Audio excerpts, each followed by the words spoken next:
মজার ঘটনা শুনেন। সৌদি আরবের বুকে আমি ওই আমার অফিসে বসে আছি, একজন বাঙালি, কলকাতার বাঙালি, উনি গিয়েছেন নতুন সৌদি আরবে। উনি সালাত আদায় করার পর মাথায় হাত দিয়ে দোয়া গুনছেন। এক সৌদি তাকে ধরে বলছে যে এস মুশকিল আনতা, তো সমস্যা কি? একেবারে রিসেন্ট গিয়েছে, তো আরবি বুঝে না, এ তো মাথা খারাপ রে বাবা, কি পাল্লায় পড়লাম। তখন এ বলছে, এ বাংলায় বলছে আর ও আরবিতে বলছে, দুজন কেউ বুঝে না। তখন ও করেছে কি, যে এক বাঙালি আছে শাহিনুর রহমান, চলো ওর কাছে নিয়ে যাই। তা আমার কাছে নিয়ে এসে বলছে ওর সমস্যা কি জিজ্ঞাসা কর। আমি বললাম ভাই কি করেছে? বলছে আমি কিচ্ছু করি না, আল্লাহর কসম করে বলছি নামাজ পড়েছি। তা আমি আবার ওকে বলছি যে আচ্ছা কি করেছে আপনি একটু বলেন তো আমাকে। তো ও বলছে যে ও সালাত আদায় করে কেন ও মাথায় হাত দিল। মানে সৌদি আরবের লোক যিনি, উনি কি ভেবেছেন জানেন? সালাত যদি নষ্ট হয়ে যায় বা ওয়াজিব কোনো কিছু ছুটে যায়, তাহলে তো শাহু সেজদা দিয়ে লাগে, ঠিক না? তো ওর সালাত শেষ হয়ে গেল আর ও আল্লাহর কাছে বলছে আল্লাহ কি হলো। ও এটা বুঝেছে, ও বলছে যে ফিসাল্লি খারবান বাদেন শাহু সেজদা লে সয়কিদা, ও এরকম করলো কেন? আমি বললাম যে ভাই আপনি এরকম করেছেন যে জি ওখানে দোয়া আছে। তা আমি ওকে বলছি শেখ সহি দোয়া ফি, তো ও বলছে যে এখানে দোয়া আছে। আমি মোহাম্মদ সাল্লাল্লাহু আলাইহি ওয়াসাল্লামের দেশের লোক রে, আমি দুর্ভাগা, আবার কপাল এত দুর্ভাগা যে আমি এই হাদিস জানি না, তিনি বলছেন। তখন ওই লোক লজ্জায় পড়ে গেল, বলছে এতদিন তো এভাবেই সালাত আদায় করে রেখেছি। আমি বলছি জি দুটো হাদিস আছে, মেড ইন চায়না, মানে গ্যারান্টি যাও, এ হাদিস চলবে না। সালাত শেষ করে আল্লাহু আকবার বা সুবহানাল্লাহ বলেন, আপনি যেটা খুশি বলেন, ইনশাআল্লাহ চলবে।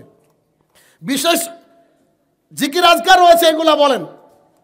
চট করে মাথায় হাত দিয়েছে, এটা হচ্ছে জাহালাত। এরপরে অন্যতম জাহালাত, আপনি সালাত শেষ করে সুবহানাল্লাহ আলহামদুলিল্লাহ বলতে পারেননি, সঙ্গে সঙ্গে ইমাম সাহেব হাত তুলে দোয়া করছে।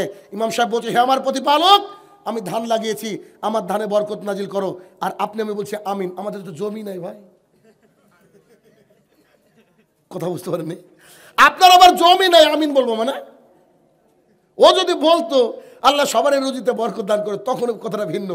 23 বছর মোহাম্মদ সাল্লাল্লাহু আলাইহি ওয়াসাল্লাম ফরজ সালাতের শেষে সম্মিলিত মোনাজাত করেছেন, এ মর্মে আমরা কোনো হাদিস পাই না। থাকলে তৎক্ষণাৎ মেনে নেব, অসুবিধা নেই।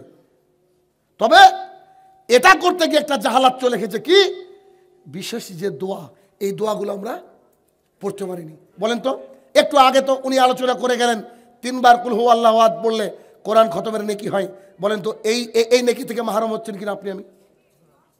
রাসূলুল্লাহ সাল্লাল্লাহু আলাইহি ওয়াসাল্লাম বলছেন, কোন ব্যক্তি যদি মাগরিবের পর 3 বার অথবা 7 বার বলে হে আমার প্রতিপালক তুমি আমাকে জান্নাতুল ফেরদৌস দান করো, হে আমার প্রতিপালক তুমি আমাকে জাহান্নাম থেকে বাঁচাও। আল্লাহ রাসূল সাল্লাল্লাহু আলাইহি ওয়াসাল্লাম বলছেন, আবু হুরায়রা রাবি, আল্লাহ রাসূল সাল্লাল্লাহু আলাইহি ওয়াসাল্লাম বলছেন জান্নাত আল্লাহর কাছে গিয়ে বলে হে আমার প্রতিপালক আব্দুর রহমান শাহিনুর রহমান যে বলছে জান্নাত দাও, তো আল্লাহ তুমি শাহিনুর রহমানকে আব্দুর রহমানকে জান্নাত দাও। জাহান্নাম গিয়ে আল্লাহ তাআলার কাছে বলছে হে আমার প্রতিপালক আব্দুর রহমান বলছে যে আমাকে জাহান্নাম থেকে বাঁচাও। আমি খাস করে দোয়া করছি আব্দুর রহমানের জন্য, তুমি তাকে জাহান্নামের আগুন থেকে বাঁচাও। কে বলছে বলেন তো? আপনারা আমার জন্য জান্নাত আল্লাহর কাছে গিয়ে দোয়া চাইছে, জাহান্নাম আল্লাহর কাছে পরিত্রাণ চাইছে। তো জান্নাত আর জাহান্নামের দোয়া আল্লাহ কবুল করবে বলে আমি আশাবাদী। কেন? ও তো জর্দাগুল খাই না। কথা বুঝেননি? আমরা তো হারামখোর, হারামখোরের দোয়া নাও কবুল হতে পারে। জান্নাত জাহান্নাম আল্লাহর কাছে বলছেন। দুটো হাদিস রয়েছে, একটা হাদিস আবু হুরায়রা রাদিয়াল্লাহু আনহু থেকে বর্ণিত, আর একটা আয়েশা রাদিয়াল্লাহু আনহা থেকে বর্ণিত। একটাতে 7 বার, একটাতে 3 বার। এরপর যে রাসূল সাল্লাল্লাহু আলাইহি ওয়াসাল্লাম মানুষকে শেখাচ্ছেন যে তোমরা প্রত্যেক মাগরিব এবং ফরজ, এই যে মাগরিব আর ফরজ সালাতের পরে এটা বলবা। কিভাবে বলবা জানেন না দোয়াটা? আল্লাহুম্মা ইন্নী আসআলুকাল জান্নাহ অথবা জান্নাতুল ফেরদৌস 7 বার অথবা 3 বার বলেন। তাহলে কি করবে বলেন তো? জান্নাত আল্লাহর কাছে গিয়ে বলবে হে আমার প্রতিপালক আব্দুর রহমান জান্নাত চেয়েছে, তুমি তাকে জান্নাত দাও না। আপনি বলবেন যে জাহান্নাম থেকে বাঁচার দোয়া, দেখি কে জানেন? ছোট্ট একটা দোয়া, আউযুবি বলেন না, বলেন আল্লাহুম্মা আল্লাহুম্মা আজিরনি মিনান নার, হে আমার প্রতিপালক তুমি আমাকে জাহান্নামের আগুন থেকে বাঁচাও। এবার জাহান্নাম আল্লাহর কাছে গিয়ে বলছে আল্লাহ আমি যে কি ভয়ঙ্কর এটা আমি জানি, তুমি আব্দুর রহমানকে বাঁচাও না। আল্লাহ নিশ্চয়ই শুনবে। আনাস রাদিয়াল্লাহু তাআলা বলেন রাসূলুল্লাহ সাল্লাল্লাহু আলাইহি ওয়াসাল্লাম বলেছেন, কোন ব্যক্তি যদি মাগরিবের পর 3 বার এই ছোট্ট একটা দোয়া পড়ে, আউযু বিকালিমাতিল্লাহি তাম্মাতি মিন শাররি মা খালাক, সারা রাতের মধ্যে ওই ব্যক্তির কোনো পৃথিবীর সৃষ্টি জীব তার কোনো ক্ষতি করতে পারবে না। ফজরের পর যদি কেউ 3 বার পড়ে, সারা দিনের মধ্যে ওই ব্যক্তির আল্লাহর সৃষ্টি জীব মানে সাপ, বিচ্ছু, ব্যাঙ ইত্যাদি কোনো ক্ষতি করতে পারবে না। আনাস রাদিয়াল্লাহু তাআলা বলেন, আবু সাঈদ খুদরি রাদিয়াল্লাহু তাআলা বলেন, রাসূলুল্লাহ সাল্লাল্লাহু আলাইহি ওয়াসাল্লাম বলেছেন, কোন ব্যক্তি যদি ফজর সালাতের পর ফজরের উঠলো, সালাত আদায় করলো, আগে সুন্নাহ তারপরে ফজর আদায় করার পরে বিশেষ দোয়া আছে, দোয়া পড়ার পরে সাইয়্যিদুল ইস্তেগফার পাঠ করলো, রাসূল সাল্লাল্লাহু আলাইহি ওয়াসাল্লাম বলছে এখন থেকে মাগরিব পর্যন্ত মরলে জান্নাতে যাবে। মাগরিবের পর যদি কেউ সাইয়্যিদুল ইস্তেগফার পাঠ করে, সাইয়্যিদুল ইস্তেগফার মানে আল্লাহর কাছে ক্ষমা চাওয়া সর্দার, এর উপরে আর কেউ নাই। বলেন তো দেখি কার কার মুখস্থ আছে, হাত তোলেন। আল্লাহুম্মা আনতা রাব্বি লা ইলাহা ইল্লা আনতা খালাকতানি ওয়া আনা আবদুকা, কার কার মুখস্থ আছে দেখেছেন? আচ্ছা মাশাআল্লাহ, বাদ বাকি সবাই মুখস্থ করবেন। সময় দিলাম 2 দিন। কদিন? 2 দিন। বলে তো জান্নাতে যেতে হবে না? এই দোয়াটার বাংলা পড়বেন, ভেতরটা আপনার একবারে মানে কি যে আনন্দ পাবেন। আমি একটু বলি, আপনি আল্লাহর কাছে বলছেন, হে আমার প্রতিপালক, এ দেখেন এই পাপ করেছি, এই পাপ করেছি, এই পাপ করেছি, এই পাপগুলো রাখলাম, দেখেন এর মধ্যে এই পাপগুলো রয়েছে। আল্লাহ আমি জানি আপনি পাপ ক্ষমা করতে বলে ভালোবাসেন, করেন না? আমি শিওর আপনি ছাড়া কেউ পাপ ক্ষমা করতে পারে না। নেন নেন নেন নেন করেন। আর আল্লাহ তাআলা কি? আল্লাহ তাআলা আগে বলে দিয়েছেন, কোনো বান্দা যদি পাপ করে আমার কাছে চাই, আমি আল্লাহ তাআলা গোটা পৃথিবীর সমান পাপ ও যদি নিয়ে প্রস্তুত হয়ে যায়, আমি আল্লাহ তাআলা গোটা পৃথিবীর সমান ক্ষমা নিয়ে রেডি হয়ে যাব। তাহলে সাইয়্যিদুল ইস্তেগফার কখন পড়লো? আল্লাহু আকবার কি যে বললো মনে মনে, তারপরে বার হাকে লা ইলাহা ইল্লাল্লাহ, শেষ, নামাজ শেষ। নামাজ শেষ করে বাড়ি চলে গেল। দেখেন না বরকত নাই? তাহলে সালাতের মধ্যে এগুলাকে ঠিক করতে হবে। 2 অন্যতম ধর্মীয় জাহেলিয়াত। আরে এই বাসাইলের লোক সবাই বাঙালি তো নাকি? তো আপনার এলাকার বহু মসজিদ এমনও আছে যেখানে আরবিতে খুতবা হয়, আছে না? এটা যে অন্যতম জাহালাত। হিন্দু ঠাকুর যেমন ওরা মনে করে বেদ 4টি রয়েছে, এই বেদ সাধারণ মানুষ পড়তে পারবে না, আমাদেরও কিছু ঠাকুর এই চিন্তাধারা করেছে আরবিতে বলবো, এরা আবার কি ঘোড়ার ডিম বুঝবে, এরা তো কিছুই বুঝবে না। আরবিতে যে বলে বিশ্বাস করেন, ও ইমামও জানে না কি বললো, আরবিতে কি বললো। ও যদি এটা জানতো তো ও এদেশে হাকিমপুরি চলতো না, এদেশে জর্দা চলতো না। ওই 12 চাঁদের 13 ফজিলতের মতো ও বই নিয়ে চলে গেছে, একেবারে রিডিং পড়ে চলে যাচ্ছে। আর এই বেচারা তো বাড়িতে গরম ভাত খেয়ে গেছে, আর একটু ফ্যানের হাওয়া, একটু ঠান্ডা ঠান্ডা উষ্ণ আবহাওয়া, সুন্দর আবহাওয়া। এবার ও এখানে মসজিদে এসে দেখবেন 20% লোক মসজিদে ঘুমায়। কথা মিথ্যা হলে বাংলাদেশে আসবো না সামনে বছর। 20% লোক ঘুমায়। আমি দেখেছি এমন লোকও আছে যে লোক নাক ডাকে। কথা বুঝছেন? আমি আমার বাস্তব অভিজ্ঞতা বলছি। এক মসজিদে সারা জীবনে তো খুতবা দিলাম যেদিন থেকে হেদায়েত পেয়েছি। তো আমি টার্গেট করলাম আমি গেলে আর কেউ খুতবা দিবে না, কিন্তু আমি লেটে যাবো ইচ্ছা করে।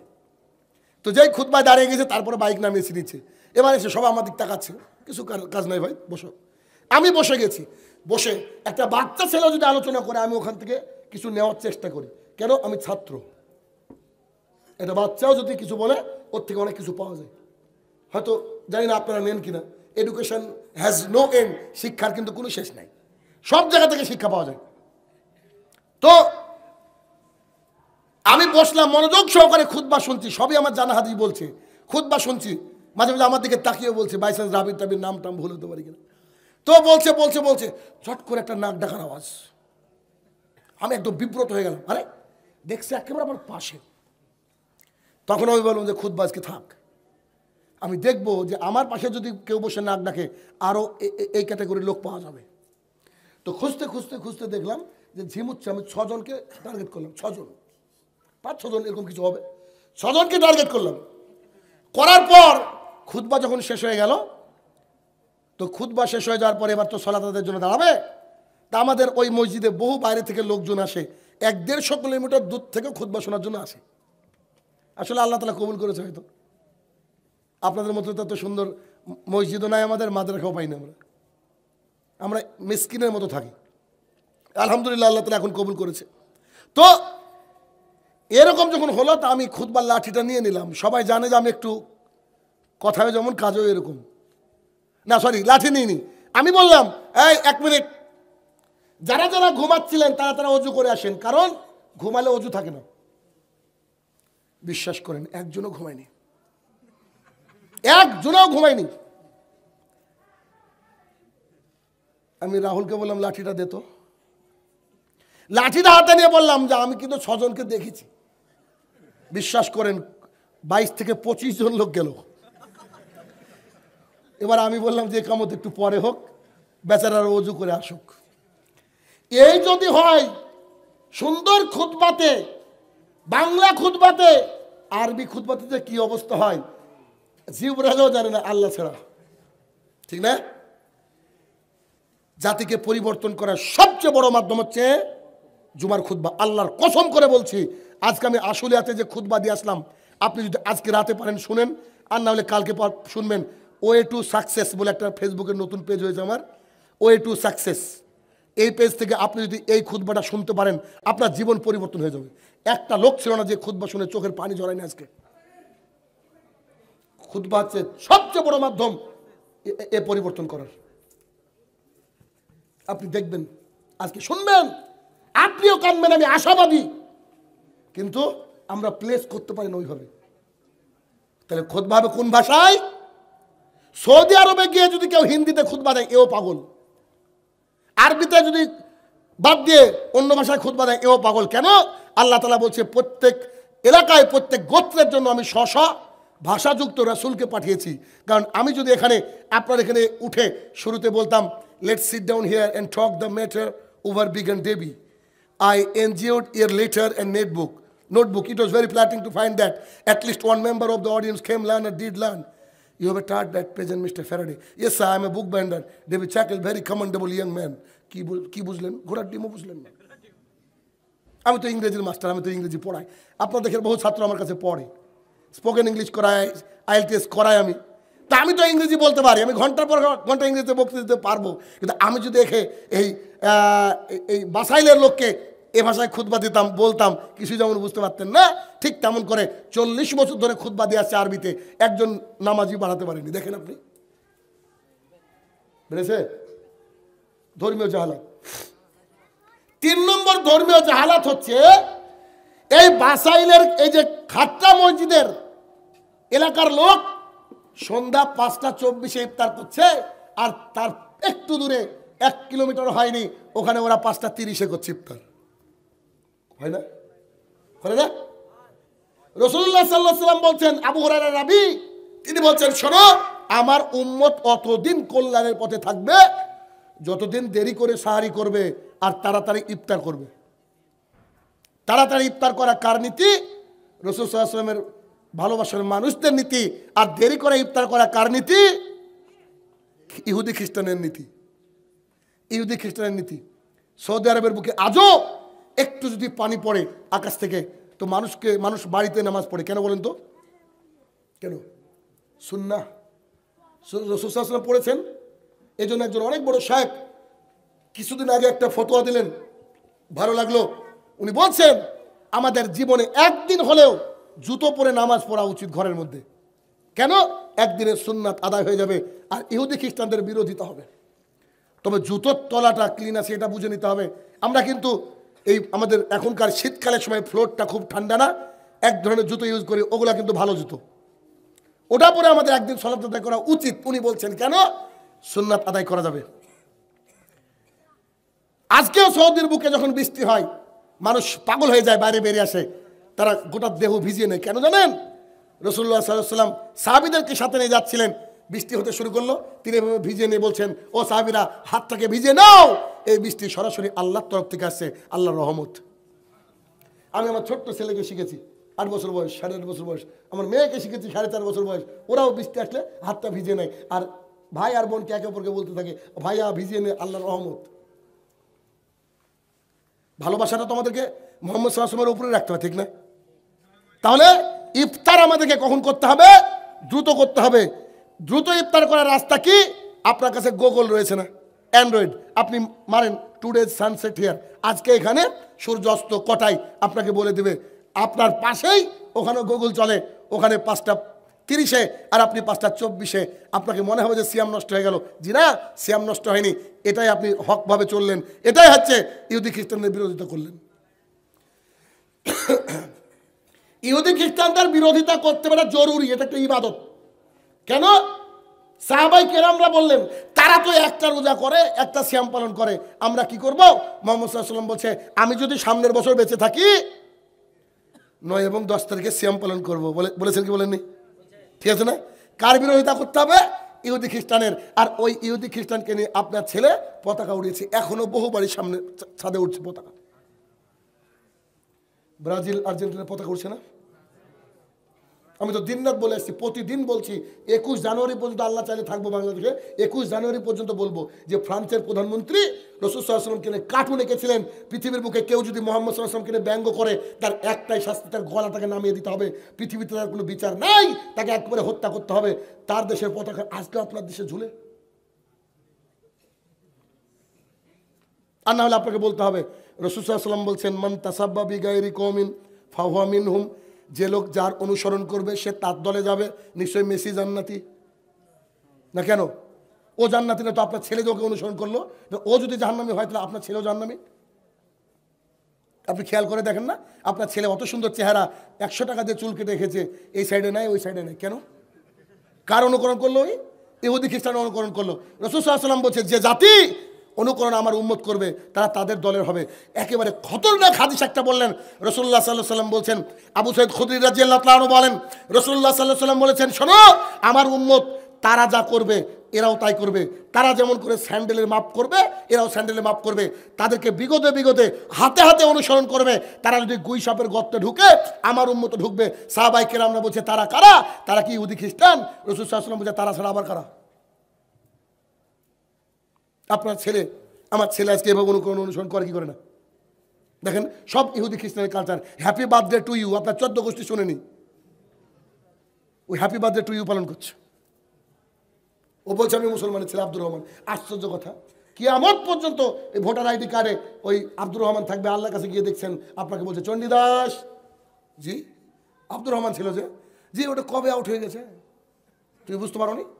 ওই যে ইহুদি খ্রিস্টানদের নীতি অনুসরণ করেছো, হিন্দুদের নীতি অনুসরণ করেছো, তুমি তো বুঝতে পারো নি যে তোমাকে বহুত আগে আমি এখান থেকে ডাইভার্ট করে দিয়েছি। এই হচ্ছে পরিস্থিতি, ধর্মীয় জাহালাত। আর একটা ধর্মীয় জাহালাত কি? যে শবে বরাতে হালুয়া খাওয়া হয়, এটা কমে গিয়েছে আলহামদুলিল্লাহ। তো শবে বরাতে হালুয়া খাওয়া, আচ্ছা হালুয়া খাওয়ার ঘটনা কি জানেন? রাসূল সাল্লাল্লাহু আলাইহি ওয়াসাল্লামের দাঁত ভেঙে গিয়েছিল, তাই তিনি শক্ত খাবার খেতে পারেনি। আমরা মুসলমানরা কত ভালোবাসি মুহাম্মদ সাল্লাল্লাহু আলাইহি ওয়াসাল্লামকে, ওই খাবার ওই দিন আমরা হালুয়া তৈরি করি। তবে ভারত পাকিস্তান বাংলাদেশে যে হালুয়া হয় ও তো হাতুড়ি দিয়ে ভাঙতে হয় গো, এত হালুয়া। আচ্ছা সে না হয় হলো, এটা তো ভালো কথা আলহামদুলিল্লাহ। আমি আরেকটু বলি, মুহাম্মদ সাল্লাল্লাহু আলাইহি ওয়াসাল্লামের দাঁত কোথায় ভেঙেছিল? ওহুদের যুদ্ধে। তো ওহুদের যুদ্ধ কোন মাসে হয়েছিল বলেন? আচ্ছা অত বলতে হবে না, যেদিন আমরা হালুয়া রুটি করি সেদিন থেকে আরো 2.5 মাস আগে দাঁত ভেঙেছে, না সরি আরো 2.5 মাস পরে দাঁত ভাঙবে। মানে মুহাম্মদ সাল্লাল্লাহু আলাইহি ওয়াসাল্লামের দাঁত এখনো ভাঙেনি, আমাদের দাঁতে ব্যথা।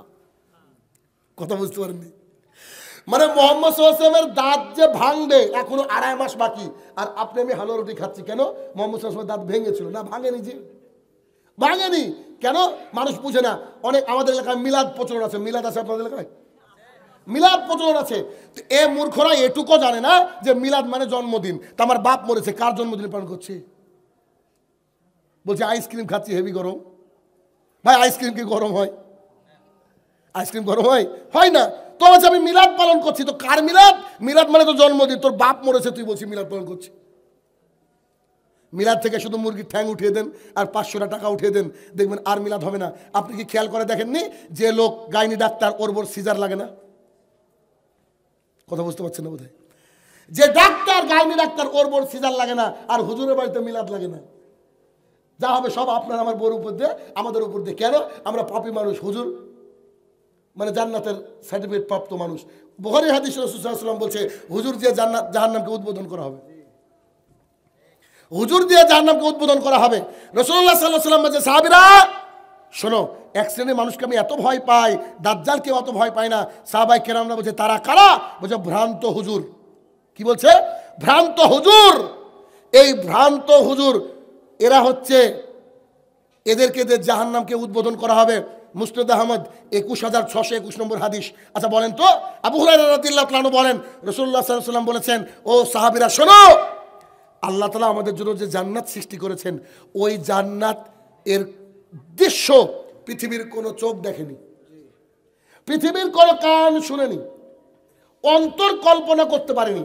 ভাই, অন্তর কল্পনা করে কত কি করে, কত রূপকথার গল্প বলে, অন্তর নাকি কল্পনা করতে পারেনি। অথচ আবু তাহা মোহাম্মদ আদনান গিয়ে জান্নাতের গন্ধ পাচ্ছে। নেন, চোখ নাকি দেখতে পাবে না, কান নাকি শুনতে পাবে না, অন্তর নাকি কল্পনা করতে পারবে না, ওর নাক নাকি ঘ্রাণ পেয়ে গেল। বুঝতে পেরেছেন? পথভ্রষ্ট কাকে বলে? ক্রিকেট খেলতে কিছুদিন আগে টাকনুর নিচে প্যান্ট।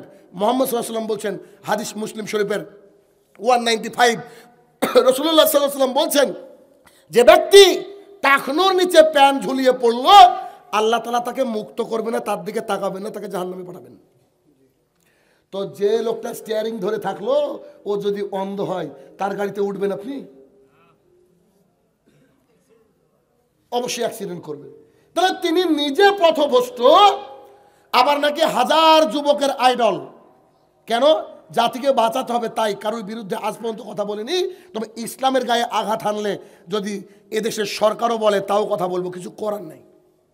না মনে বুঝতে পারছেন আমি? আমার ইসলামকে কেউ যদি আঘাত দেয়, তাহলে পৃথিবীর কেউ যদি বলে, তাকে বলবো কি বলবো না? বলবো না? এটা আমার জরুরি দায়িত্ব এবং কর্তব্য। কারণ আমাকে বলতে হবে, না বললে কি আল্লাহ তাআলার ফায়সালায়, বিচারের কাছে আমি হেরে যাব। আল্লাহ বলবে, আমি তোমাকে ক্ষমতা দিয়েছিলাম, তুমি বলতে পারোনি। তো তখন আল্লাহকে বলবো, আমি ভয় করেছিলাম। চলবে কি? চলবে না। তাহলে এই ধরনের ভ্রান্ত বক্তা থেকে কি করতে হবে? দূরে থাকতে হবে। কেননা এর নিজের আকীদাই ঠিক নেই। ওই যে ফুলতলি না কোথায় গিয়েছিল, ওখানে গিয়ে ওদের মানে টাকা ইনকাম করলে তো আর হিসাব থাকে না মানুষের।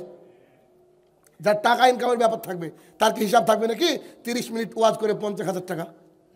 আমার স্ত্রী আমাকে বলছে, আচ্ছা অমুক বক্তাকে নাকি 50,000 টাকা কন্ট্যাক্ট করার পরে 57 দিয়েছিল, তো তোমাকে কেউ 50,000 টাকা দিয়েছে? আমি বললাম, জীবনে কেউ 30,000ই দিল না। তো আমাকে বলছে, না ভালোবেসে দেয়নি, তোমাকে তো অনেকে কলিজা দিয়ে ভালোবাসে। আমি যদি বাসে, তো কেন দেয় না? আমি বুঝতে পারছি না যে যাচ্ছে কোন দিকে। তা বললাম, আমি ঠিক বুঝতে পারছি না কি বলতে চাইছো। বলছে, আসলে ভালোবাসা টালোবাসা কিচ্ছু না, টাকার কাছে সব মাটি, কিচ্ছু না। আসলে কোনো না কোনোভাবে তাকে ইঙ্গিত দেওয়া হয় যে আমাদের বক্তা 40 ছাড়া ওয়াজ করে না। মানে এটাও এক ধরনের কন্ট্যাক্ট। এ তো একজন ব্যক্তি লন্ডনে থাকে, আপনাদের এলাকার, লন্ডনে নাকি কাতারে, সরি ভুল করলাম, কিছু একটা হবে।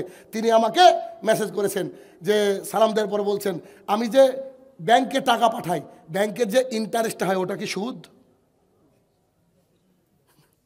ইন্টারেস্টের বাংলা কি? আপনাদেরও বুঝতে এত সময় লাগছে? আমাকে বলছে, ব্যাংকে যে আমরা টাকাটা পাঠাই, তার ফলে যে ইন্টারেস্টটা হয়, ওটা কি সুদ? তা আমি বললাম, জনাব, সুদের ইংরেজি হচ্ছে ইন্টারেস্ট, ওটা কি আমি জানি না, এখন আপনি বুঝেন। তো এ হচ্ছে আমাদের পরিস্থিতি, এ হচ্ছে আমাদের অজ্ঞতা। আমাদের শেখার দরকার ছিল জাকাতের অঙ্ক, আমরা শিখেছি সুদের অঙ্ক। শিখিনি? দেখেন অজ্ঞতা কিভাবে আসছে। তাহলে ইবাদতের মধ্যে অজ্ঞতা। এরপরে আরেকটা জাহালাত, 30 মিনিটে 37 রাকাত নামাজ, সালাম আলাইকুম, ঠিক না? রাসূলুল্লাহ সাল্লাল্লাহু আলাইহি ওয়াসাল্লাম তারাবি নামে কোনো সালাত নাই, আপনি জানেন কি? তারাবি নামে সালাত নাই। কেন বলেন তো? একটা ছেলে ওই যে রাস্তায় দাঁড়িয়ে আছে, হাফ প্যান্ট হাফ শার্ট, ছোট্ট ফুটফুটে সুন্দর ছেলেটা, আর পিছনে একটা ব্যাগ। বলেন তো ছেলেটা কে? কথা বুঝতে পারলেন না? ছাত্র না? এই যে স্টুডেন্ট, আমি তো বলিনি ও ছাত্র, ও তো এমন হতে পারে ঢাকায় যাবে। আপনি ছাত্র বললেন কেন? ওর বৈশিষ্ট্য দেখে, ঠিক না? আপনি আপনার ছেলেকে ডাকছেন, বেটা তাড়াতাড়ি আয়, তাড়াতাড়ি আয়, এমনভাবে আসছে আস্তে আস্তে। বুঝলি, তুই কি হাতি নাকি? হাতির মতো আসছিস কেন? বলে কি বলেন আমরা? তার হাঁটার বৈশিষ্ট্য দেখে কি বলছি? হাতি। ওর বৈশিষ্ট্য দেখে ওকে কি বলছি? স্টুডেন্ট। যদি তাই হয়, এই তারাবি এই সালাতটা এসেছে কোত্থেকে? বৈশিষ্ট্যগত নাম। সাহাবায়ে কেরামরা দীর্ঘক্ষণ ধরে সালাত আদায় করতেন আর তারপরে দীর্ঘক্ষণ বিশ্রাম নিতেন। এই দীর্ঘক্ষণ বিশ্রাম আর দীর্ঘক্ষণ সালাতের নাম হচ্ছে তারাবি। এটা এসেছে তারবি হাতুন ধাতু থেকে। এবার তারাবি মানে আমাদের বাংলাদেশের, ভারতের, পাকিস্তানের লোক বুঝলো তারাবি মানে তাড়াতাড়ি। তারাবি মানে তাড়াতাড়ি, ওই আইসক্রিম কি গরম। তো তারাবি মানে ধীরে ধীরে। 1500 আয়েশা রাদিয়াল্লাহু তাআলা বলেন, বুখারী হাদিস, তাকে জিজ্ঞাসা করা হলো যে রাসূল সাল্লাল্লাহু আলাইহি ওয়াসাল্লাম রমাদান মাসে কেমন করে রাত্রিবেলায় কিয়ামুল লাইল পড়তেন। তো উনি বুদ্ধিমতী মহিলা মুহাদ্দিস, উনি বলছেন যে রাসূল সাল্লাল্লাহু আলাইহি ওয়াসাল্লাম রমাজান হোক আর রমাজানের বাইরে হোক তিনি 11 রাকাত অথবা 13 রাকাতের বেশি পড়েননি। এই কথা বলে তিনি থামেননি। তিনি বলছেন তার নামাজের দীর্ঘতা সম্পর্কে, সুন্দরতা সম্পর্কে আমাকে জিজ্ঞাসা করো না। এক সালাতে সূরা মুলক শেষ করে দিতেন, সরি ওই সূরা বাকারা শেষ করে দিতেন, মাত্র 286টা আয়াত। সাহাবায়ে কেরাম বলছেন আমাদের যখন কোনো কাজ থাকতো না সূরা ফাতিহা পড়ার পরে, তো রাসূল সাল্লাল্লাহু আলাইহি ওয়াসাল্লাম কিরাত করতেন, আমরা অক্ষর গুনতাম। আলহামদুলিল্লাহি রাব্বিল আলামিন এর মধ্যে কটা অক্ষর গুনতাম, আলিফ লাম মিম অক্ষর গুনতাম, যালিকাল অক্ষর গুনতাম। কি করব? কোন সাহাবী বলছে আমরা ওই একটা বাঁশের মতো ল্যাংড়া মানুষরা যেভাবে হাঁটে ওর মধ্যে বগলে তুলে দিয়ে দাঁড়িয়ে থাকতাম। কেন? আর থাকতে পারতাম না। এখন বুঝতে পারি যে আবু হুরায়রা রাদিয়াল্লাহু তাআলা বলেছেন, রাসূলুল্লাহ সাল্লাল্লাহু আলাইহি ওয়াসাল্লাম বলেছেন, মান কামা রমাদান ঈমানান ওয়া ইহতিসাবান গুফিরা লাহু মা তাকাদ্দামা মিন জামবি। কোন ব্যক্তি যদি রমাদান মাসের কিয়ামুল লাইল আদায় করতে পারে, পেছনে যত পাপ করেছে সব পাপ আল্লাহ ক্ষমা করে দেয়। তাহলে তারাবির গুরুত্ব কতটা? আমরা তারাবি পড়ি কত জানেন? আমাদের এলাকার এক হানাফি হুজুর খুব পটর পটর পটর পটর করে। তো এবার ওকে আমরা বললাম মানে আমাদের কথা শুনবে না, তো আমার রাহুলের কথা শুনবে না, কারণ আমরা একটু মার্কা মারা লোক। তো এবার আমরা একটা লোক লাগিয়ে দিলাম যে হুজুরকে একদিন আনতে হবে মসজিদে যে কোনো মূল্যে। তো হুজুরকে আনা হলো 3 নম্বর তারাবি না 4 নম্বর তারাবিতে হুজুরকে আনা হলো। তারপরে হুজুরের সাথে দেখা হয়েছে ঈদের পরের দিন, ওই রাস্তা দিয়েও যায়নি। মানে ওরা আমাদেরকে বলতো সালাত চোর। কেন? 8 রাকাত পড়ি। আমাদের 8 রাকাত পড়তে 2.5 ঘন্টা সময় লাগে। কথা বলছেন? আহলে হাদিস হতে গেলে আহলে হাদিসই হতে হবে। পাও আমাদেরও ফুলে যায়, ওই যে গুনাহ মাফ করতে হবে যে। তো ওই হুজুর আর পাইনি, সালাত চোর আমাদেরকে বলেছিলেন। হুজুরকে আর ওর মাথাও দেখতে পাইনি, ঠিকইও দেখতে পাইনি, এলাকা থেকে হারিয়ে গেছে। কেন? বলছে লে সালাত চোর, আয় নামাজ পড় না। রাসূল সাল্লাল্লাহু আলাইহি ওয়াসাল্লাম এভাবে সালাত আদায় করেছে। তাহলে রাইফেলের গুলি যত দ্রুত চলে ওরকম ভাবে সালাত আদায় করলে আল্লাহ কি কবুল করবে? এমনি তো কবুল হবে না। কেন? সহিহ বুখারী হাদিস নম্বর আপনার পেজ নম্বর পাতা নম্বর হচ্ছে 103। একজন সাহাবী আল্লাহু আকবার বলে সালাত আদায় করলেন, রাসূল সাল্লাল্লাহু আলাইহি ওয়াসাল্লামকে এসে সালাম দিলেন। রাসূল সাল্লাল্লাহু আলাইহি ওয়াসাল্লাম বলছে ইরজি ফাসাল্লি ফাইন্নাকা লাম তুসাল্লি, বেটা তুমি যাও, তুমি নামাজ পড়োনি, তুমি নামাজ পড়ো। হয়তো দেখতে পাইনি মুহাম্মদ সাল্লাল্লাহু আলাইহি ওয়াসাল্লাম, হতে পারে। আবার গিয়ে সালাত আদায় করলেন, এবার দেখতে পাইনি, এর চেয়ে ভালো আদায় করবে। পরপর 3 বার এসে বলছে, সালাম দিচ্ছেন, তিনি বলছেন তুমি সালাত আদায় করোনি, তুমি সালাত আদায় করো। এখন মুহাম্মদ সাল্লাল্লাহু আলাইহি ওয়াসাল্লাম যদি বলতেন যে তুমি সালাত আদায় করেছো, এই জায়গাটা একটু ভালো হয়নি। তিনি কি বলছেন? তুমি সালাত আদায় করোনি। তার মানে যারা এই রাইফেলের গতিতে সালাত আদায় করে তাদের কারোরই নামাজি হয় না। আপনার লাঠির জোর থাকতে পারে, বন্দুকের জোর থাকতে পারে, আমাকে প্রতিহত করতে পারেন, ইন্টারনেটে লিখতে পারেন, আমি বলছি আপনার নামাজ হয় না। কারণ এবার মুহাম্মদ সাল্লাল্লাহু আলাইহি ওয়াসাল্লামকে এসে বলছেন আপনি শ্রীকান্ত নামাজ পড়া জানি না। তখন মুহাম্মদ সাল্লাল্লাহু আলাইহি ওয়াসাল্লাম বলছে মুরগিতে যেমন করে ধান খায় এমন করে রুকু সেজদা করলে তো হবে না। কেন? আবু হুরায়রা রাদিয়াল্লাহু তাআলা বলেন রাসূলুল্লাহ সাল্লাল্লাহু আলাইহি ওয়াসাল্লাম বলেছেন সালাতের নেকি 3 ভাগে বিভক্ত। 1, ভালো করে ওযু করতে হবে। 2, ভালো করে রুকু করতে হবে। অনেক পাবলিককে দেখবেন রুকুতে যাই না, উঠে পড়ে। 3, ভালো করে সুজুদ সেজদা দিতে হবে। এই 3টি যখন কমপ্লিট হয়ে গেল তখন আপনার নেকি মিয়া 100তে 100, তখন আপনার নেকি 100তে 100। এভাবে সালাত আদায় করতে হবে। সালাত মানে ধীর স্থিরতা। রাসূল সাল্লাল্লাহু আলাইহি ওয়াসাল্লাম যখন কোনো কষ্ট পেতেন বিলালকে বলতেন আজান দিত, তখন তো আজানের লিমিট ছিল না। বিলাল আজান দিয়ে দিতে রাসূল সাল্লাল্লাহু আলাইহি ওয়াসাল্লাম সালাত আদায় করতেন আর বলতেন সালাত আমার চোখকে ঠান্ডা করে।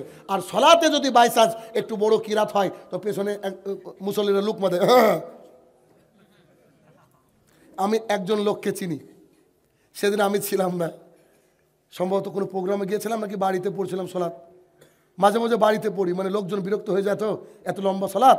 তাই ভাবে যে না, ওই রমজান মাসে 12টার পর থেকে উঠে রান্না করা পর্যন্ত পড়ি অনেক সময়। তো আমি সেদিন নাই মসজিদে, আমাদের মসজিদের এক লোক হয়তো লাইভ টাইভ যাবে দেখতে পারে, আমাদের মসজিদের এক লোক বলছে, আমি আমার অবর্তমানে আমি যখন নাই তখন বলছে আল্লাহর কসম করে বলছি, আল্লাহ যদি আমাকে জাহান্নামে দেয় দিক, তোদের সাথে এইভাবে নামাজ পড়তে পারবো না। আমরা মাঠে খাটি, তোদের মতো মোটর সাইকেলে ঘুরে বেড়াই না যে এত লম্বা মানে নামাজ পড়তে পারবো, দিক আল্লাহ জাহান্নামে যাবো, তো তারাবি পড়বো না। বলেন কি পরিস্থিতি? খালিদ্দিন ইসলামটা কোন রকম পেয়েছে তাই, এরা তো বুঝেনি, অথচ বয়স্ক মানুষ, এদের আরও বোঝা উচিত। আল্লাহ গো, আমাদের যৌবনকালটা কীভাবে কাটিয়ে খেয়েছি, অল্প দিনের হেদায়েত পেয়েছি, এখন অ্যাকাউন্ট তো প্রায় খালি, আমাদেরকে অ্যাকাউন্টে নেকিতে পরিপূর্ণ করতে হবে। সামাজিক জাহালাত এরকম, ধর্মীয় জাহালাত এরকম বহু ধর্মীয় জাহালাত আরও আছে। আস্তে আস্তে দেখলাম ওরস মোবারক, একটু আগে ওরস মানে বাসর রাত, কার সাথে হচ্ছে বলেন? তাহলে পৃথিবীর বুকে যত মাজার রয়েছে, ওই মাজারে যারা মাজার কেন্দ্রিক ইবাদত করে এরা সবাই শয়তান। না কথা বুঝতে পারেননি? মাজার কেন্দ্রিক যদি ইবাদত হতো, তো আমি আপনি মোহাম্মদ সাল্লাল্লাহু আলাইহি ওয়াসাল্লামের জন্য কলিজা দেওয়ার জন্য প্রস্তুত আছি না নাই? যদি মোহাম্মদ সাল্লাল্লাহু আলাইহি ওয়াসাল্লাম বলতো যে আমাকে কলিজা দিবা, যে আমাকে কিডনি দিবা, তাকে জান্নাত দেবো, আল্লাহর কসম করে বলছি এখন ভিসা বানান, চলে যাবো মক্কা, মদিনায় গিয়ে দিয়ে চলে আসবো। আছে না লোক?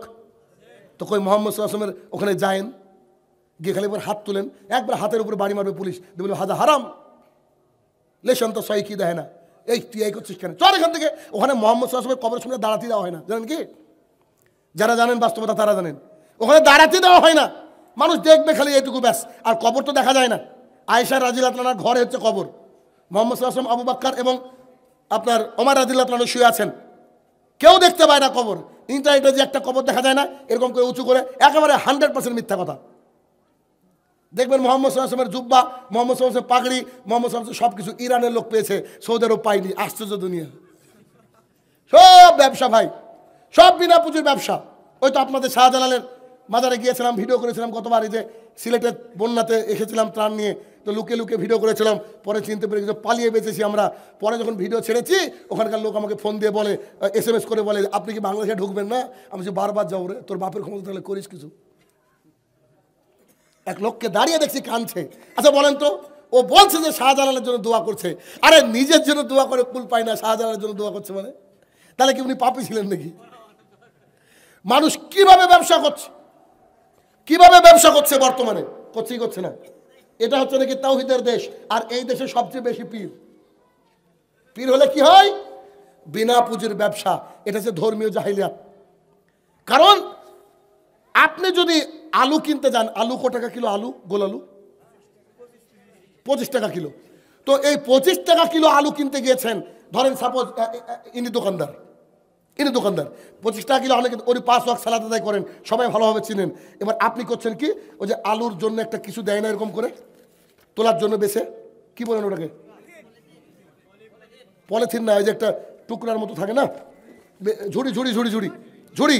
তো আপনি বলছেন ভাই ঝুড়িটা দেন তো, আপনাদের ইমাম সাহেব ধরেন, এবার ইমাম সাহেব দোকান দিয়েছে, আপনি বাচ্ছেন আলু, ভাই দাড়িতে তুলেন, যে দাড়িতে তুলেছেন দুটো আলু কম পড়েছে, ইমাম সাহেব ভালো মানুষ তো, উনি দুটো আলু তুলে দিতে গিয়েছে, আপনি চট করে হাত ধরেছেন, দাঁড়ান, আপনি দেন না, মানে ও গ্যারান্টি কনফার্ম ওই দুটোই খারাপ হবে। করি কি করি না আমরা বলেন? ও যেটা দিচ্ছে এটা খারাপ হবে। আরে 25 টাকা কিলো আলু কিনতে গিয়ে যেভাবে CCTV ক্যামেরা লাগিয়ে রেখেছি, ধর্মের বিষয়ে তাবিজ কে দিয়েছে? বড় হুজুর, ব্যাস ফাইনাল।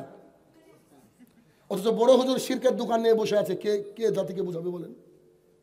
বড় হুজুর বলছে যে তাবিজ পড়ো সব ভালো সেরে যাবে, তাবিজ পড়লে নাকি সেরে যায়, আয়াতুল কুরসি নিয়ে বাথরুমে ঢুকেছে, অসুবিধা নেই।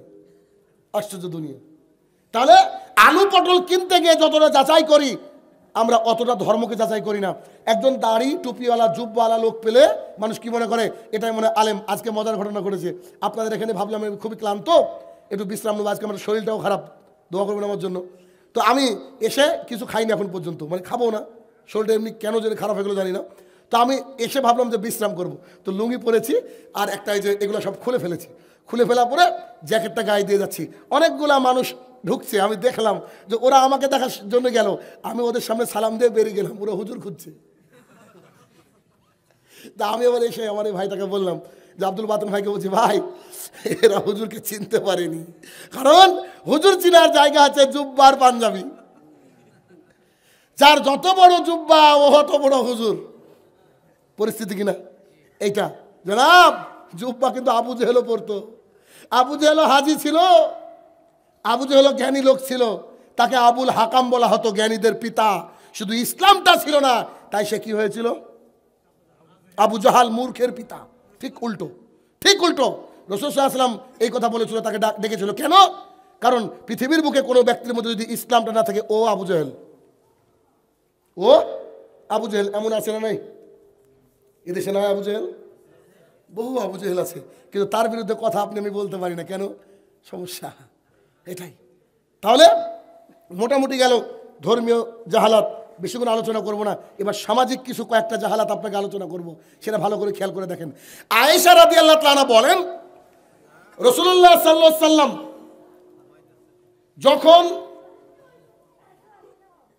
স্ত্রী সহবাস করতেন, জুনুবি থাকতেন, আমি আয়েশা তখন ঋতুবতী থাকতাম।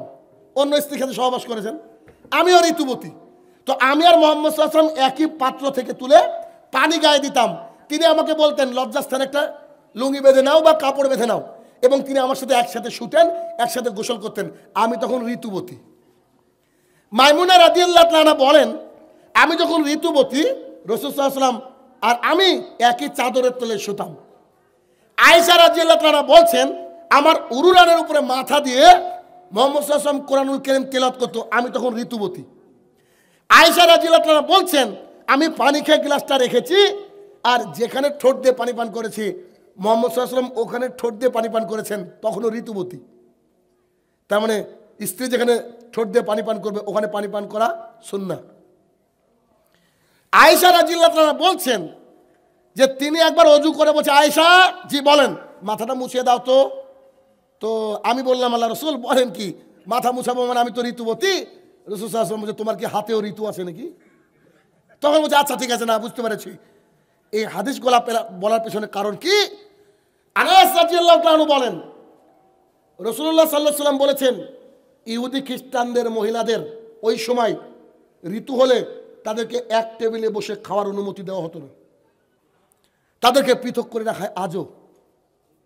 কিন্তু ইসলাম নারীদেরকে কত সম্মান দিয়েছে। আয়েশা রাদিয়াল্লাহু তাআলা বলছেন, আমাদের ঘরটা ছোট ছিল, তো এখন মুহাম্মদ সাল্লাল্লাহু আলাইহি ওয়াসাল্লাম অতক্ষণ নামাজ পড়বে, আমি তো বাচ্চা মেয়ে পারি না, তো তিনি সালাত আদায় করতেন, আমি তার সামনে শুয়ে থাকতাম। কোথায়? সামনে। কখন যে ঘুমিয়ে গিয়েছি চাদর গায়ে দিয়ে।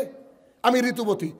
দীর্ঘক্ষণ কিরাত করার পরে যখন তিনি সেজদা দেওয়ার প্রয়োজন হতো, তো তিনি আমার পায়ে চিমটি কাটতেন, আমি পাটাকে সরিয়ে নিতাম, তিনি সেজদা দিতেন, আবার এরকম করতেন। এভাবে আমাদের দিনকাল কাটতো। তার মানে ইসলাম নারীদেরকে কি দিয়েছে? সম্মান। আবু হুরায়রা রাদিয়াল্লাহু তাআলা বলেন, রাসূলুল্লাহ সাল্লাল্লাহু আলাইহি ওয়াসাল্লাম বলেছেন, কারোর যদি দুটো কন্যা সন্তান থাকে, সে যদি আল্লাহর উপরে সন্তুষ্ট হয়ে যায়, আর সে ব্যক্তি যে মানের খায় ও মানের তাদেরকে খাওয়ায়, রাসূল সাল্লাল্লাহু আলাইহি ওয়াসাল্লাম বলছেন, আমি আর ওর বাপ দুজন জান্নাতে এভাবে থাকবো। দুটো কন্যা, তিনটি কন্যার পিতা যারা, তারা যে কত সৌভাগ্য, রাসূল সাল্লাল্লাহু আলাইহি ওয়াসাল্লামের সঙ্গে এভাবে থাকবে। অপর হাদিসে বলছেন, যার দুটো অথবা তিনটে কন্যা রয়েছে, ও আল্লাহর উপরে রাজি খুশি, যে মানের খেলো ওই মানের খাওয়ালো, এবং যে মানের পড়লো ওই মানের পড়লো, একটা ভালো পাত্র দেখে বিয়ে দিল, তাহলে সেই ব্যক্তি আমি মুহাম্মদ সাল্লাল্লাহু আলাইহি ওয়াসাল্লাম জান্নাতে একসাথে থাকবো। আঙুলটাকে জড়ো করে নিয়ে দেখালেন, জনাব ভালো পাত্র খুঁজছেন, ফজরে মসজিদে যান, ভালো পাত্র পাবেন। বুঝতে পারেন আমার কথা? ফজরে মসজিদে যান, ভালো পাত্র পাবেন। আরে যে ছেলেটা বিড়ির ফ্যাক্টরিতে কাজ করে, যে ছেলেটা ডেস্টিনিতে কাজ করে, যে ছেলেটা গ্রামীণে কাজ করে, এই ছেলেটা 36 জন নারীকে ধর্ষণ করে যত পাপী, ও একা অত পাপী। একটা ধর্ষকের সাথে আপনার মেয়ের বিয়ে দেবেন? অথচ সমাজটা উল্টো, বেটা তুমি কি করো? আমি ডেস্টিনিতে কাজ করি। ওরে বাপরে বাপ, এরকমই তো খুঁজছিলাম, 70,000 বেতন, যার বিয়ে দিব তার সাথে আমার মেয়ে তার। এই তোমাদের নীতি না। আপনার মেয়েকে বিয়ে দেওয়ার জন্য আপনি ফজরে মসজিদে যাবেন, দেখবেন কোন যুবক সালাত আদায় করে 5 ওয়াক্ত, তার সাথে বিয়ে দেন। টাকা পয়সা তো সবারই আছে, টাকার সাথে বিয়ে দেন না, একটা ভালো মানুষের সাথে বিয়ে দেন। অন্তত পক্ষে আপনার মেয়ের জানাজা, যদি আপনার মেয়ের জামাইয়ের আগে মেয়ে মারা যায়, তার জানাজাটা সুষ্ঠুভাবে হবে। ইনকাম তো সবাই করি, রাত্রিবেলায় খেলে তো সে 2 খানা রুটি খায়, কেউ বা 3 খানা, তার উপরে তো আমরা খাই না। তাহলে এত ইনকাম করে কী লাভ ক্ষণস্থায়ী দুনিয়াতে? যেটা বলছিলাম যে এই জাহালাত হচ্ছে নারীদেরকে দিয়ে সূচনা হয়েছে।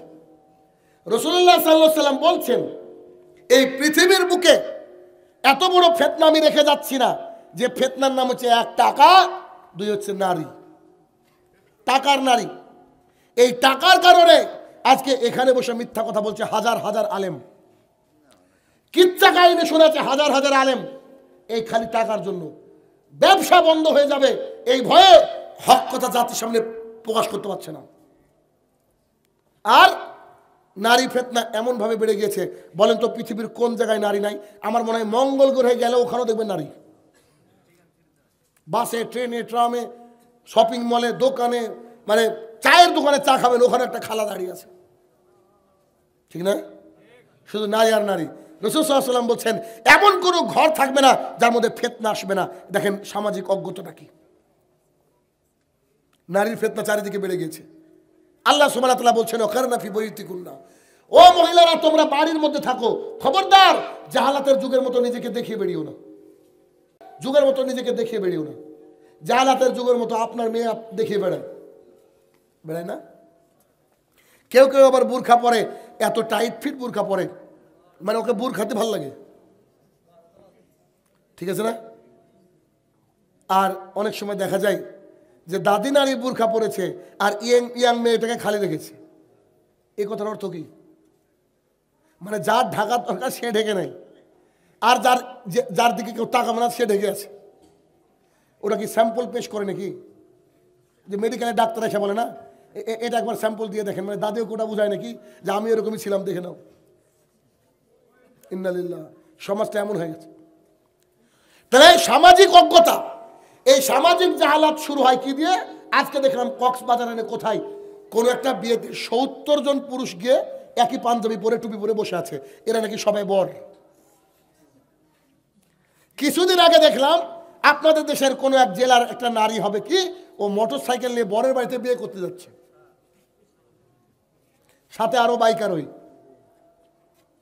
আমার মনে হয় পৃথিবীতে যত সামাজিক জাহালাত আছে, সবচেয়ে বেশি সামাজিক জাহালাত হয় বিবাহ অনুষ্ঠানে। মহিলাদেরকে আল্লাহ তাআলা কি বলেছিল? পর্দার মধ্যে থাকতে। আর আপনি বিয়ের দিনে ছোট্ট একটা স্টেজ করেন এরকম সাইজের, আর এখানে মহিলাটাকে বসিয়ে দেন, আর ওখানে সামনে ওর মিষ্টির থালা থাকে আর কাঁটা চামচ থাকে, ও এসে পুরস্কার দিবে। মানে আপনি তো হোটেল খুলেছেন, টাকা নাহলে তো খেতে যেতে পারবেন না, ভিখারির বাচ্চা না আপনি। তো আপনি এবার মেয়েটাকে রেখেছেন, মেয়েটাকে এবার পুরস্কার দিচ্ছে, এবার মানুষ এসে বলছে নাও একটা জামদানি শাড়ি, এই দিয়েছে, এবার চামচ দিয়ে এদিকে এক গুঁতো মারে, ওদিকে এক গুঁতো মারে, আছে না এরকম?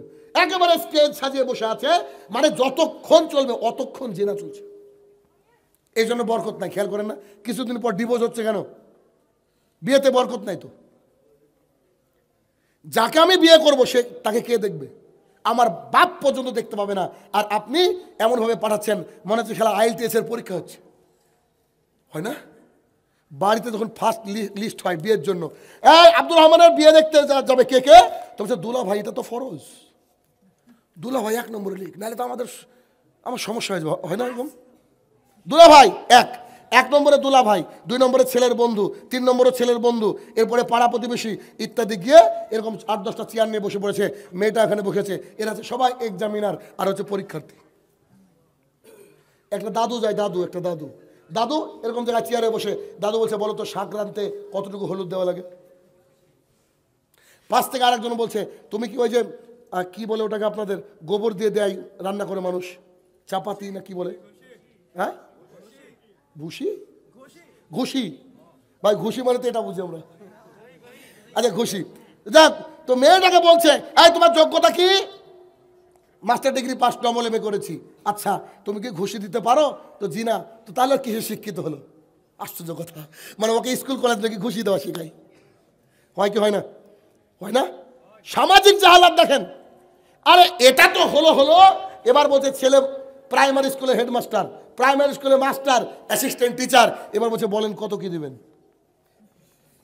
বলে কি বলে না, কত কি দিবে?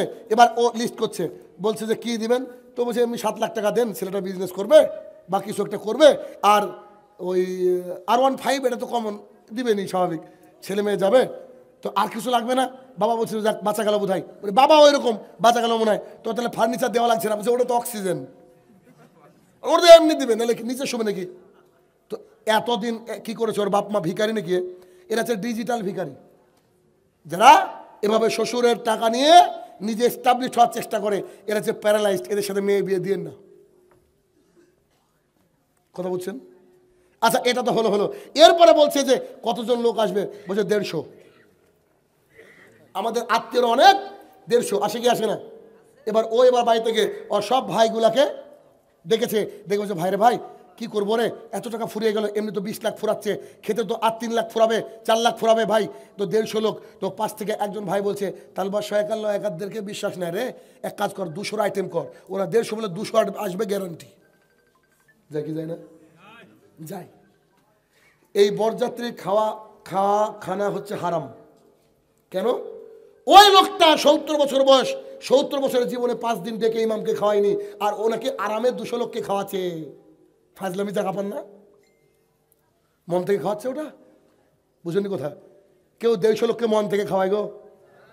বিয়ায় যদি মাসে দুবারের জায়গায় 3 বার আসে, তাকে ইয়ার কি করবে, সম্বন্ধী তুমি জায়গা পাও না, আত্মীয় তো এমনভাবে বলেছে বুঝতে যায়নি, মানে গাল তো না ওটা, সম্বন্ধী মানে কি যার সাথে যার সম্পর্ক রয়েছে, সম্বন্ধী তুমি কি আমার বাড়ির সাথে রাস্তা পাও না, মানে আসলে জ্বলছে ভিতর থেকে, কিন্তু ইয়ার কি করছে এটা মনে হচ্ছে, মানে ওকে বলছে তুই আসিস নি, এত পোলাও রান্না করা যায় 2 থেকে 3 বার আসলে, আর ওই লোক নাকি 150 লোককে পোলাও খাওয়াচ্ছে। আশ্চর্য কথা গো, এটা হচ্ছে জুলুম যাত্রী। কি নাম?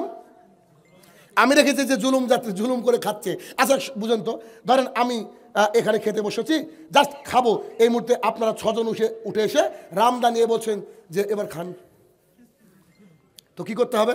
আমাদের মুখে তুলে দেন। আমি এবার ভয়ে কি করব, মরার ভয়ে সবারই আছে ভাই, আমি সবারই মুখে তুলে দিলাম, তারপরে দোয়া করবো নাকি? কথা মনে বুঝতে পারেনি? দোয়া করব।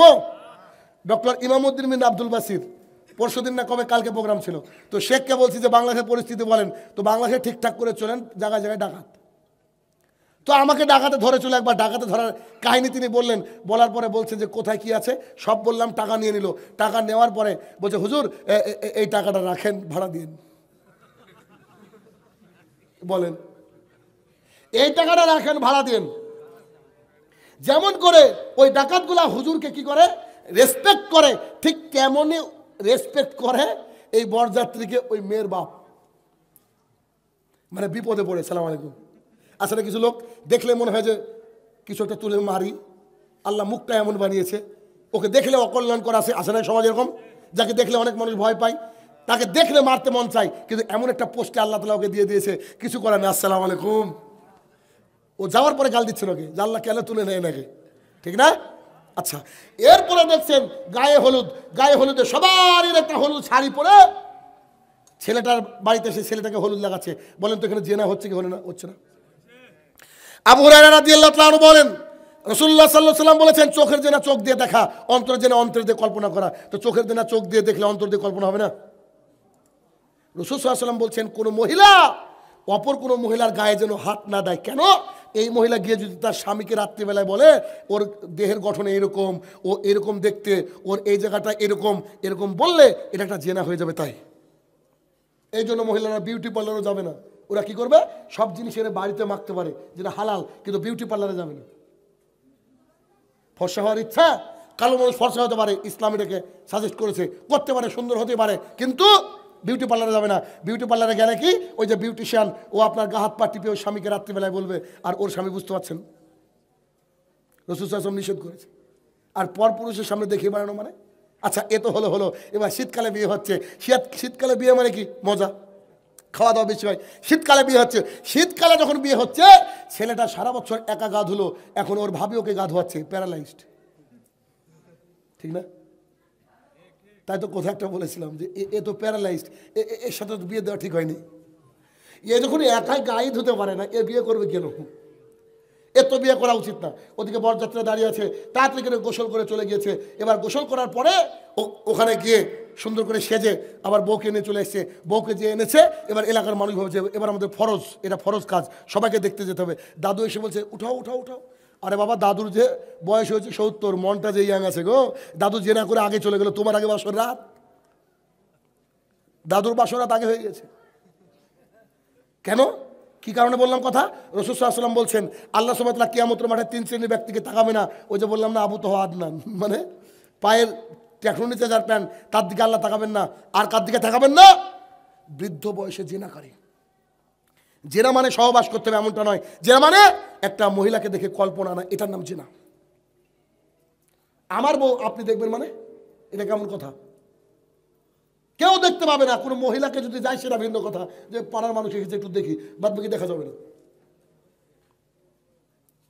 এটা হচ্ছে বিয়ের বর্তমানে জাহালাত আছে না এগুলো এলাকায়। ও আর একটা তো বিশাল বড় জাহালাত ছেড়ে দিলাম, সেটা কি? যে এলাকায় বিয়ে 7 দিন যাবত আমাদের ইন্ডিয়ান গান চলছে। আল্লাহ, গান তো বোঝা যায় না, খালি আওয়াজ। সারা রাত মনে হচ্ছে ভূমিকম্প হচ্ছে, সারা রাত। এদিকে 7 দিন, ওদিকে 7 দিন। এতে বরকত আসবে? এতে বরকত আসবে না। সারা রাত গান চলে। গান হারাম না? 31 নম্বর সূরার 6 নম্বর আয়াত আল্লাহ তাআলা বলছেন লাহু ওয়াল হাদিস, আজে বাজে কথাবার্তা, এগুলো হচ্ছে হারাম। এই জাহালাতে আমাদের সমাজ একেবারে পরিপূর্ণভাবে ডুবে আছে। আরে হাজির বাড়ি তো গান বাজে গো। হাজিকে বলা হচ্ছে চাচা গান বাজছে কেন? বলছে একটা দিন ছেলের একটু আনন্দ করুক না। মানে ওই দিন জিবরাইলের সাথে মালাকুল মতের সাথে কন্টাক্ট আছে, এদিন আসবে না। ও কন্টাক্ট আছে? তাহলে এই যে এটা হচ্ছে জাহালাত, এটা হচ্ছে জাহালাত সমাজের বুকে। আরো জাহালাত কি? পানবিড়ি, জর্দা, গুল, সিগারেট আছে না নাই? রাসূল সাল্লাল্লাহু আলাইহি ওয়াসাল্লাম এটাকে হারাম করেছেন, একেবারে স্পষ্ট হাদিস। আয়েশা রাদিয়াল্লাহু তাআলা আনহা বলছেন রাসূল সাল্লাল্লাহু আলাইহি ওয়াসাল্লাম বলেছেন কুল্লু মুসকিরিন খামরিন ওয়া কুল্লু খামরিন হারাম। প্রত্যেকটা নেশাদার বস্তু মদ, আর প্রত্যেকটা মদই হারাম। জনাব ইমাম সাহেব যে বলছে মাকরু, বলে কি বলে না? মাকরু যে বলছে, আপনি কি বলবেন? আমি বলবো নুমান ইবনে বাসির রাদিয়াল্লাহু তাআলা বলেন রাসূল সাল্লাল্লাহু আলাইহি ওয়াসাল্লাম বলেছেন হালাল সুস্পষ্ট। গরুর গোশত যে হালাল, কেউ কি হারাম বলেছে? হারাম সুস্পষ্ট। শুয়োরের গোশত হারাম, কেউ কি হালাল বলেছে? মাঝে যা আছে তা আছে সন্দেহ। যে ব্যক্তি সন্দেহ থেকে বেঁচে থাকলো, সে তার ইজ্জত, আবরু এবং দ্বীন ইসলামকে উপরের দিকে তুলল। দ্বীন ইসলামকে উপরের দিকে দেখতে চান না? দ্বীন ইসলামের পতাকা উপরে উড়ুক চান না? তাহলে সন্দেহ থেকে বেঁচে থাকতে হবে। এরপরে মুহাম্মদ সাল্লাল্লাহু আলাইহি ওয়াসাল্লাম বলছে, ও সাহাবীরা শোনো শোনো শোনো, তোমরা তোমাদের চারণ ক্ষেত্রে যখন গরু ছাগল চড়াও, তোমরা যদি আলের উপরে গরু চড়াও, আল বলেন তো, আলের উপরে গরু চড়াও, তাহলে এই গরু কি ওই দিকে মুখ দেবে? সাহাবায়ে কেরামরা বলছে বেশক অবশ্যই দেবে। মুহাম্মদ সাল্লাল্লাহু আলাইহি ওয়াসাল্লাম বলছে যা সন্দেহ তো হারাম। আর যে জর্দা খাওয়া হবে না, এদেশের বুকে এই আলেমরা যদি মাকরু শব্দটা মুখ দিয়ে না বের করতো, তাহলে 95% লোক আলহামদুলিল্লাহ জর্দা থেকে বেঁচে যেত। ঠিক না? কাঁচা পেঁয়াজ, রসুন এগুলো হালাল। তারপরে মুহাম্মদ সাল্লাল্লাহু আলাইহি ওয়াসাল্লাম কি বলছে? খেয়ে মসজিদে শোনা।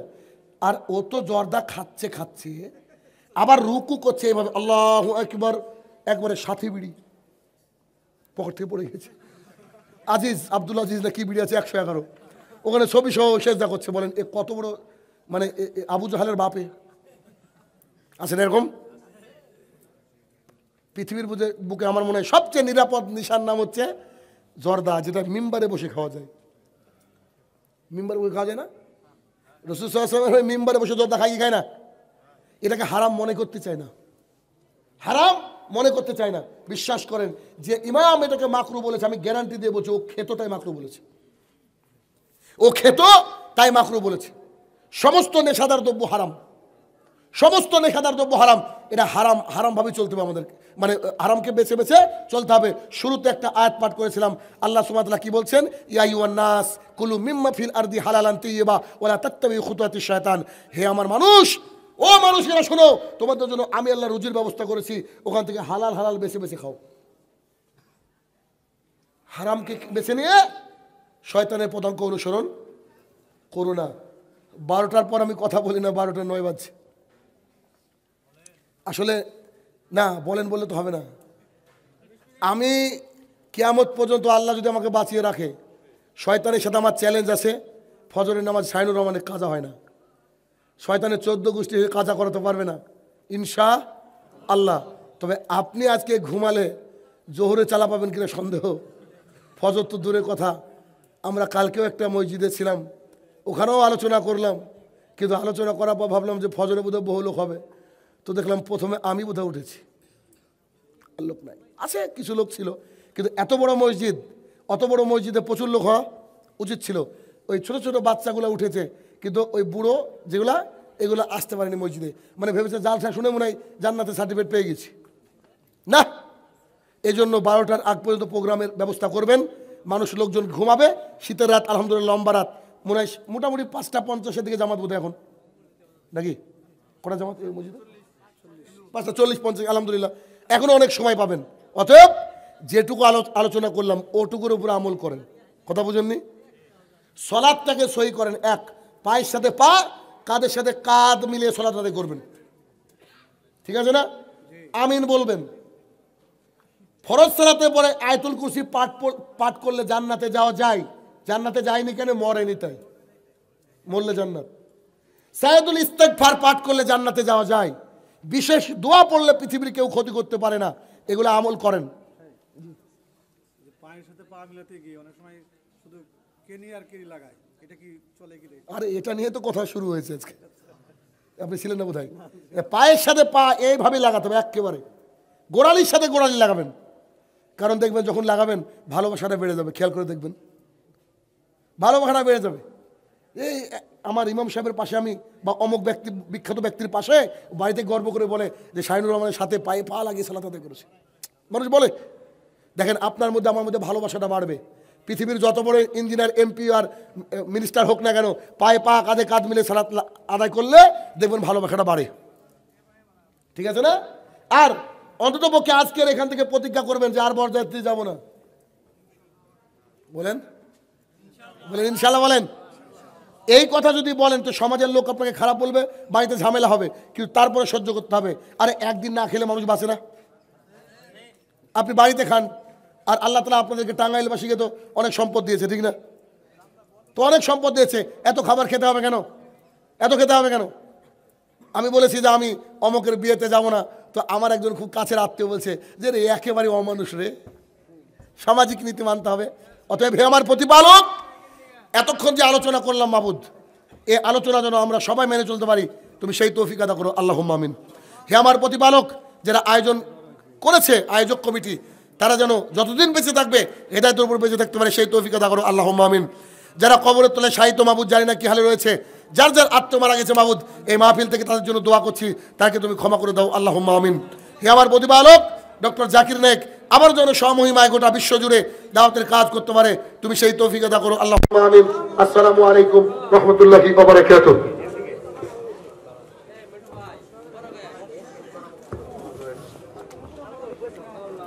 আলহামদুলিল্লাহ, জাযাকাল্লাহু খায়রান ওয়া আহসানাল জাযা।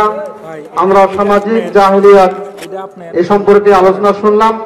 আমাদের সমাজে অনেক জাহেলিয়াত আছে, আমরা যে আলোচনা শুনলাম এই